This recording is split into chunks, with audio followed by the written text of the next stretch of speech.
911, what is your emergency? Frantic calls to 911. Crime scenes and lives violently ended. Police officers arrived to find that she had been stabbed well over 20 times. Secrets and lies, and the search for suspects. Your wife, she's being arrested and charged with murder. Trials and verdicts. The defendant is guilty of first-degree murder. I'm Brian Ross. Join me for Killer Cases, a new podcast from Vault Studios and the Law and Crime Network. Coming up. Police are saying that the man they believe responsible for this blast did not like that the man who was injured, his target, was dating his estranged wife. For Vault Studios, I'm Will Johnson. You're listening to The Daily Crime.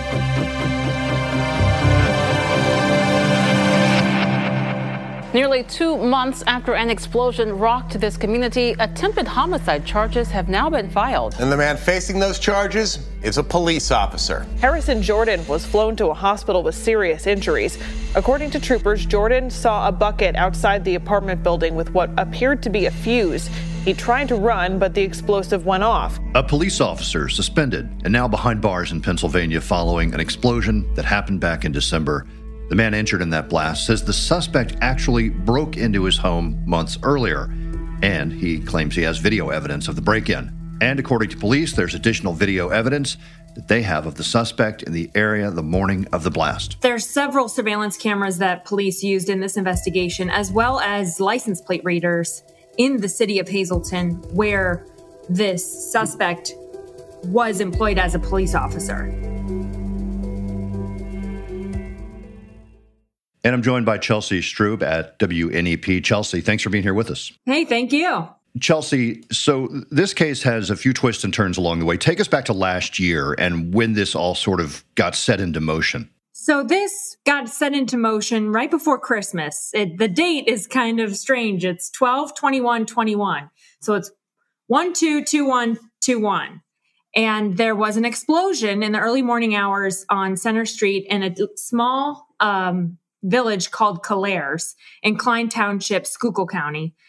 And there was some kind of makeshift explosive device in a bucket. And again, everything I'm saying is in court papers in the criminal complaint affidavit of probable cause here.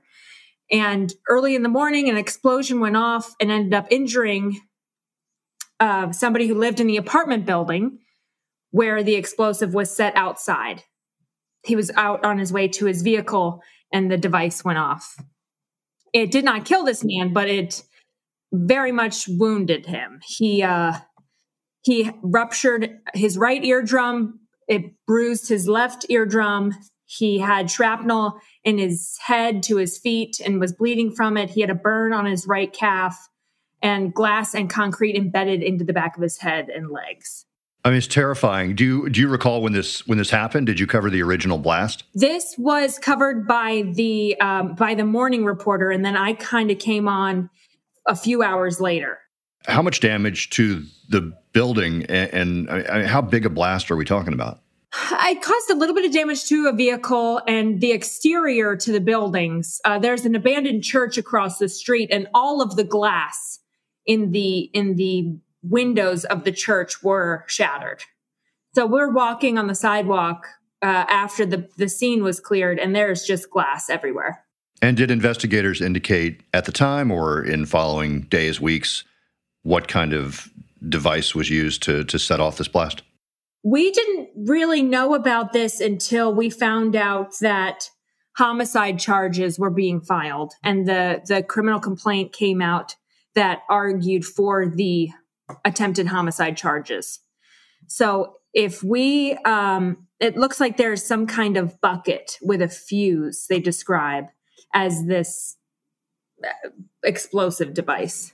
All right. So that was back in December. What's happened in the time between then and now? Between December and now, police have been able to put a case together to argue that this was a targeted attack, an attempted homicide, and then throw in a couple other charges like stalking, arson, things like that. The backstory here, police are saying that the man they believe responsible for this blast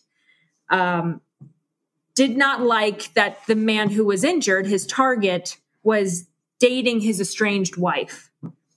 And in the court papers, it goes on to talk about how the victim and the estranged wife would always be kind of confronted by her estranged husband, who is the suspect here, on different occasions, and ultimately followed.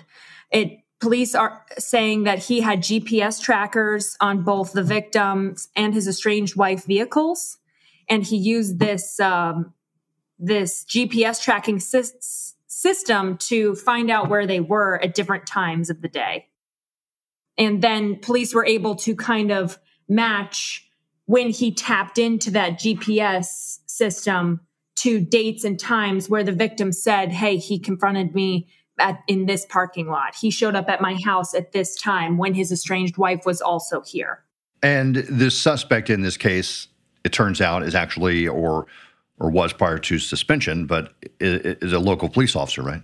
Right now, he is suspended without pay, pending the results of this investigation and ultimately the trial.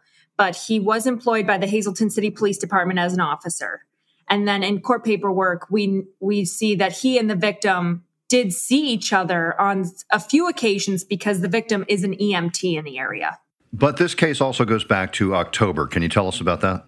Sure. So when this explosion first happened in December, police interviewed the victim and he said, hey, I think it's my girlfriend's estranged husband. I have him on camera breaking into my house in October.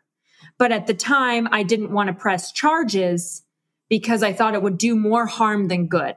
So in the end of October of 2021, he knew that this man had had access to his home. And then December, when the explosion happened, police were able to arrest this suspect on those burglary charges because he still had the video evidence and interview with a local police officer who responded to the call. So they were able to arrest him on burglary and keep him on those charges until they were able to get all this evidence together to bring the criminal homicide, aggravated assault charges. And Chelsea, part of the evidence they have is actually surveillance cameras in the area as well, right? Yes, there's several surveillance cameras that police used in this investigation, as well as license plate readers in the city of Hazleton, where this suspect was employed as a police officer. So they have him on several occasions. The car registered to his name is seen parked across the street from the apartment where the explosion happened, coming and going. And it has him, police say they have him on video the morning of this explosion and him holding the bucket where the explosive was stored. Have police said anything about his job as a police officer in the past? Has he had any issues or concerns or anything about his background? Not that the Hazleton Police Department will comment to us. They just are sticking to the employment status. And you said you were out there that day. I mean, I just can't imagine anything more terrifying than an explosion going off in the neighborhood, wherever you live, and sort of shattering the silence and debris, and just must have been awful. Schuylkill County is a very is comprised of a lot of rural areas. This is a very small town. Like I said, the church was empty across the street, and there's only a few neighbors. I mean, these are small ranch homes for the most part, a couple multifamily units, but this is very tucked away in the mountains here in northeastern Pennsylvania. Small town. You would, if when we interview people, they say, oh, something like that never happens here. And that's kind of like the generic soundbite that we get whenever we have these cases that kind of have this wow factor. And that's exactly what we were dealing with here. Do we know a date or any hearing information, next steps in this case? Not at this time. His arraignment was scheduled to happen by video, and state police have been my contact here. They aren't sure when that can be scheduled, but they brought up these charges against. All right, Chelsea Strub, a WNEP reporter in Pennsylvania. Thanks so much for joining us, telling us about this case. Sure, thank you. Anytime. Thanks for listening to The Daily Crime. We're here 5 days a week, Monday through Friday. And be sure to check out our weekly show, True Crime Chronicles, available every Monday, wherever you listen to podcasts. For Vault Studios, I'm Will Johnson.